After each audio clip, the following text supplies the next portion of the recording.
Hi, it's Congresswoman Jan Schakowsky back with my plans and pans.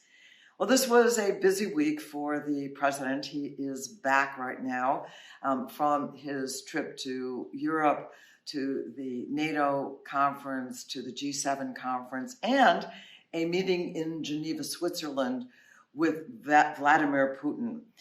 He said about that I did what I came to do.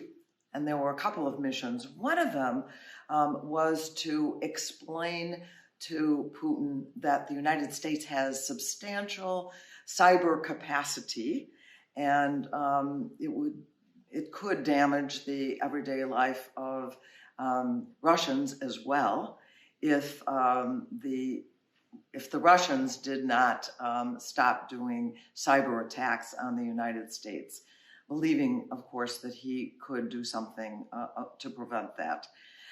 They issued individual statements, except for one thing, which I'm very happy about. They did a joint statement promising to hold arms control talks, and this is what the president said, something pretty obvious: a nuclear war cannot be won. Well, actually, that was part of the joint statement.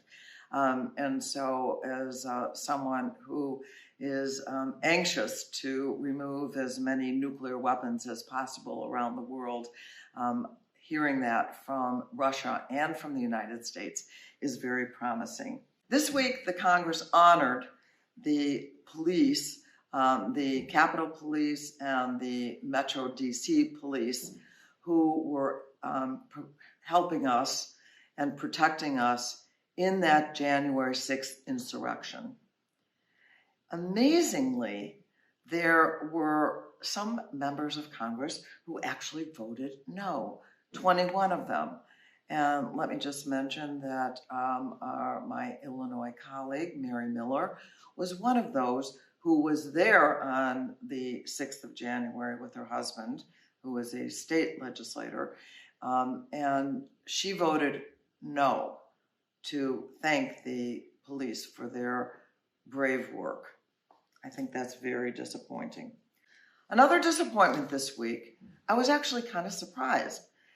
We had a LGBTQ business bill that would say that lenders, etc., could not discriminate against gay businesses.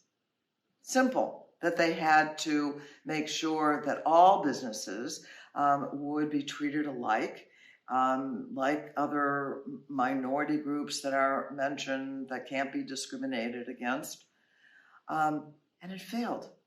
And on a suspension bill, we're going to bring it up again and pass it with a majority, a simple majority.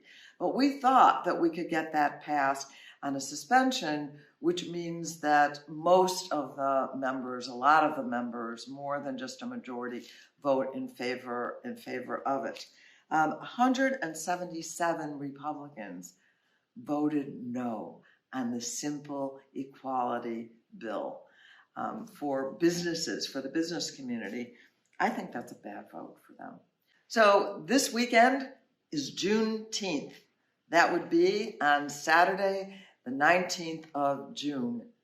And now, going forward, it's a federal holiday. What is it about?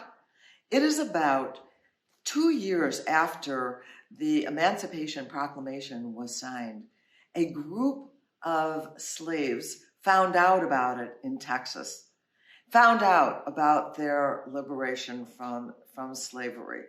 So that's really what we're celebrating. We're celebrating freedom. We're celebrating that the laws have changed. We still have issues with some of the laws preventing voting, of course.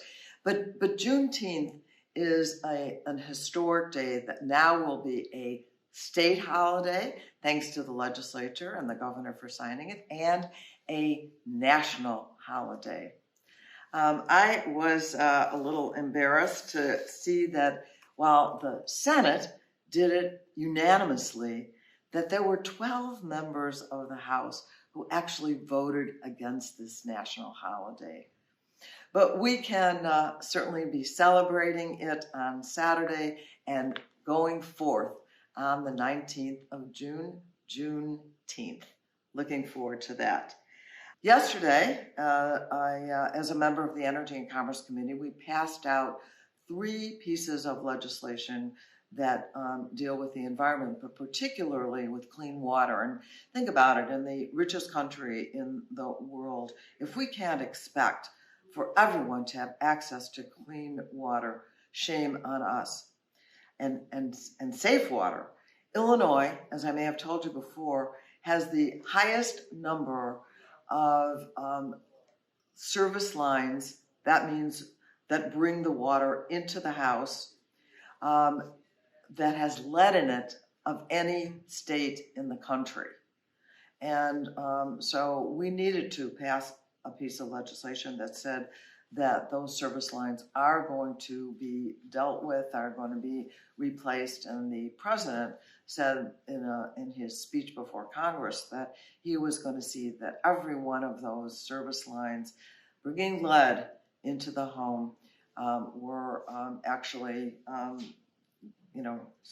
gotten rid of. So I look forward to that. So I want to end as usual. I talk about the COVID situation, and there's some disturbing news.